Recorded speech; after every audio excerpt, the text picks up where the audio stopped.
Clownface Ryan, me and the gang are evil maxing and getting all nefarious with your silly shenanigans as devious little stinkers. Any advice for running an evil campaign? We're still brainstorming story arcs.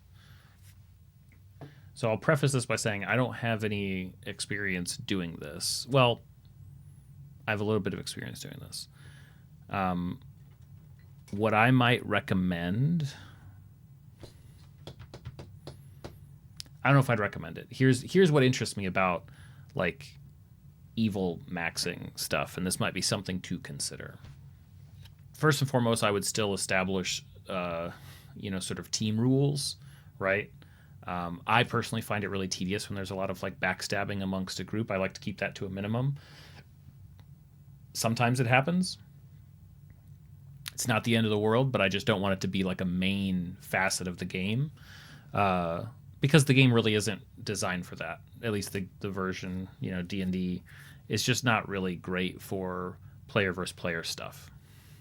Beyond that, the only time that I've run anything close to kind of an evil character campaign, there was a character in the guild game that I ran. In short, the party was trying to light these protective flames, they thought, that would basically protect the world. That was what their guild did. But there was an antagonist out there who was basically destroying these shrines, putting out these flames, and causing all sorts of trouble. And that was sort of like an early game villain for them. And I had another player playing that early game villain and basically deciding what they would do, actually playing out some stuff in different cases. But I basically gave the role of the villain to another player. But when I did that, the archetype that the way that we sort of designed it was, instead of there's a common idea of like an anti-hero, right? Somebody who reluctantly is the hero.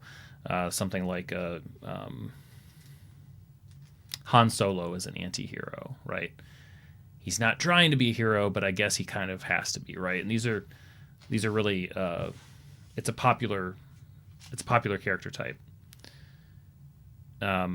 I thought a lot about the idea of an anti-villain when sort of crafting that situation and working with that player on that sort of villainous arc.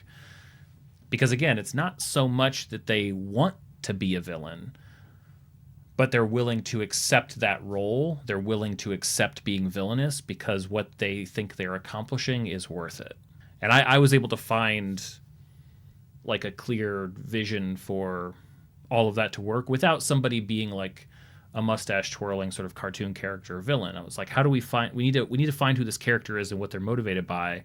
Okay, they're willing to take up the mantle. They're willing to sort of be hated to accomplish the ends. They'd rather not be hated, but if that's what it takes to get this done, they'll do it.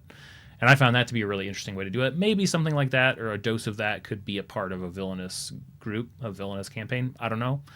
But I know that if it ever comes around that I'm running something like that, that's probably what I would, try to implement. Well, and it's a really tricky thing too, because it's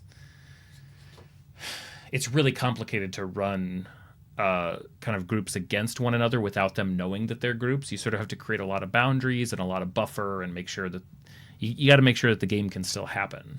But I think the best villains are typically villains that are sort of like not begrudgingly villains, but they have a goal that puts them at odds with the world. It's not that they're just mustache twirling villains,